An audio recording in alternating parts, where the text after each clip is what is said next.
Namaskar everyone. I am, as you all know, Ashima Kaul. I write, I tell stories.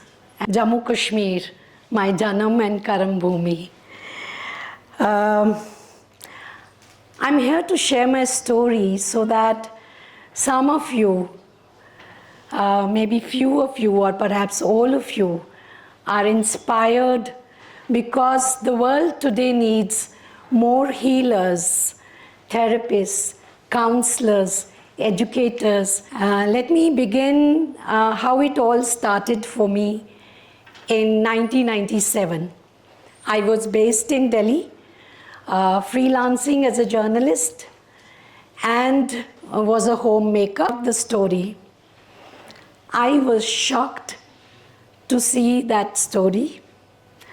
200 Kashmiri Muslim women traveled in that peak, deep winter of January from remote villages in Kashmir Valley and mostly from North Kashmir, and they had come to Jammu to avail family planning facilities. It was unbelievable. I couldn't believe that this was happening. Mostly because the conflict in Kashmir, in those days, if you recall, we didn't have any multiple channels or social media, only newspapers, and they were only reporting political developments or military encounters, terror activities. That there was a humanitarian face of the conflict, that the conflict was impacting women, and the conflict had entered bedroom, was shocking to me, and I wanted to go back to Kashmir and find out what was happening on the ground. I told my family and parents about it. They were very upset. My father was livid. He said, "Why do you have to go?" What he actually meant was, "Why do you have to go?" I told him, I asked him, in fact, whose child do you want to send? He didn't have an answer to that, luckily. So in fall of 1997, I went back to Kashmir. My daughter was 8 years old then, and my son was 1.5 years old. They're now, mashallah, grown up. In Valley, I met and interviewed a spectrum of women from diverse backgrounds, women who were victims, women who were perpetrators, women who were part of the separatist movement, women who were ordinary bystanders, women from civil society, women from academia. And those stories opened my mind to the gendered aspect of the conflict as it was unfolding, in that heightened violence. The stories of the women and their role in it touched me. But as you all know, the theater of action, the drama as it was unfolding in Kashmir, entire attention was there. However, in the shadows, invisible, and I was aware of it, Kashmiri Pandit women in the displacement camps were also struggling to keep their families together. So I went to interview several Kashmiri Pandit women, listening to their experiences of displacement. These stories, some of them I resented, I was angry listening to, and some stories I resonated with. I wrote those stories, they were published in national dailies and some feature services. But I wanted to go beyond the stories. I could see clearly that both the women from different conflict experiences were suffering the same pain, same trauma, same grief, and same loss. and they were negating each other's reality for different factors. I wanted to create a space where I could bring them together and listen to each other's stories and have conversations around it. In 2010, I got an opportunity of joining Women in Security, Conflict Management and Peace, WISCOM. This platform supported me and gave me an opportunity to start a women's dialogue group called Athwas, which in Kashmiri means handshake. We became a traveling group. Kashmiri Muslim women came first time to the camps. I took them there. They listened to the stories of the Kashmiri Pandit women. And the Kashmiri Pandit women for the first time went to the valley, to remote villages where I had gone myself. I took them there to listen to the stories there. In 2010, I formally registered Yaksha. That is the name of the group that we had given, which again is a Kashmiri word which means being together. And I brought young people from colleges and universities. In 2011, we did our first peace leadership workshop. The young people were from Jammu, Kashmir and Ladakh. Again, I didn't abandon the women's group.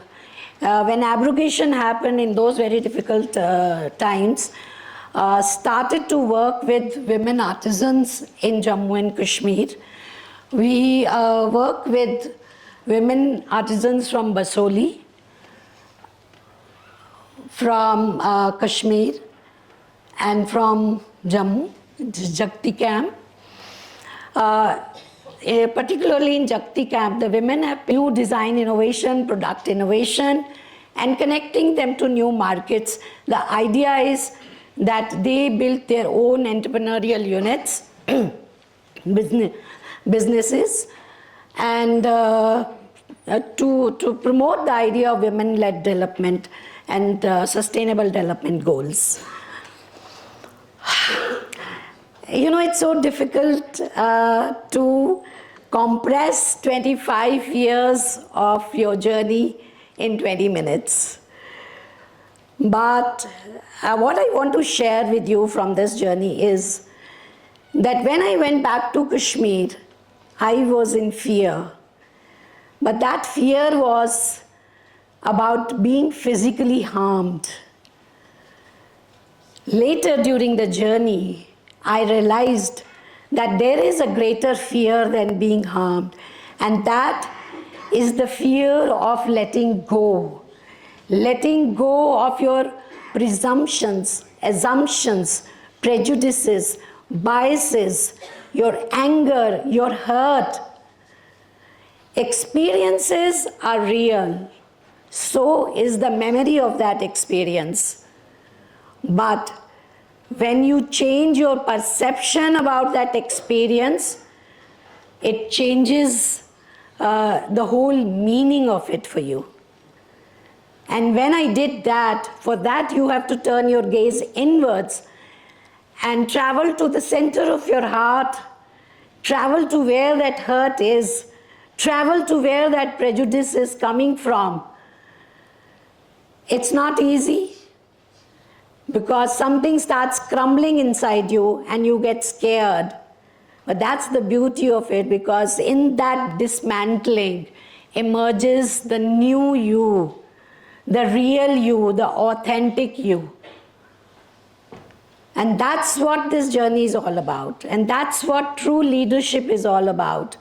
To lead your own self and plant that seed of awareness in the other, so that the person can lead himself or herself and then plant that seed into another. And that's what Yaksha is all about. Planting the seed of awareness for a leadership that can look beyond the limitedness of oneself. Because this is the space from where, what we all aspire for: diversity, pluralism, inclusiveness, justice. they all emerge. Even your visions, your policies, from domestic violence to climate change, it emerges from the space where you are deeply anchored, where you are centered in your own essence of being. And that is a very powerful position.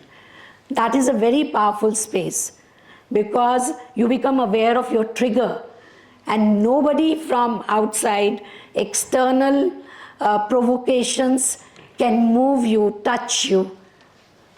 I'm glad that I took this journey. So in the end, there are many lessons from this journey, but I just want to share 5 of them quickly. Listening to the voice of judgment. We are very charitable to our own selves, but freely judge others. We put them in boxes and label them, categorize them, stereotype them. And that breaks the barriers, that creates the other. But there is no other, because the gaze has to be inside. Become aware of this voice of judgment. Listen to it. Where is my presumption, assumption? The second is go beyond a single story. There is no single story. There are multiple stories of individuals, of cultures, of religions, of an incident. I'm a great admirer of an American African author called Chimamanda Adichie. Please Google her and listen to her talks. I greatly, and she inspires me. To explain Go Beyond the Story, I'll just share an anecdote from her life. She had a house help, and she always thought of him as very poor, The image she had about that house help was of poverty. Then one day the house help invited her to his home, and she saw there that his mother was weaving beautiful baskets. And she saw beauty there. She saw skills there. Her whole perception about the house help changed. He wasn't just poor, there was beauty also. So go beyond a single story of any person, any within us. The third is embrace the unknown. Step out of the box. My mentor used to say, the magic is outside the box. To experience that magic, one needs to step out. Do not defy your teachers, parents, elders, gurus. Defy your fears. Defy your, notions, beliefs, your own mental conditioning. Go on to do that. Embrace cultivate empathy and compassion. Step into the other's shoes and try to see the world from the other person. See and observe from a 360-degree observation. You may not agree with the person, you may not justify, but there begins an understanding from where that person is coming from. That understanding is very important to open channels of communications, conversations, and dialogue, which is missing in the world today. We are not dialoguing because we are unable to see the... I want to share the story of another American cultural anthropologist, Margaret Mead. Long time ago, one of her students asked her, what is the first sign of civilization in a culture? They were expecting that she will say a fish bone, a grinding stone, or a clay pot. But she said, a femur bone, the thigh bone, a femur bone that has been broken and healed. And then she went on to explain what she meant. In the animal kingdom, when an animal breaks the femur bone, it cannot get up, it cannot run, it cannot go to the water hole to drink water. It becomes a prey to the other predators, beasts, and it dies. But when a femur bone is broken and healed, that means there has been someone to support, to help, to wound the wound, to take the person to safety, to help the person through healing. Someone was there to help. Someone was there to do the service for you. So, help others in difficult or maybe otherwise difficult times. Be civilized. These are the 5 major learnings from my journey.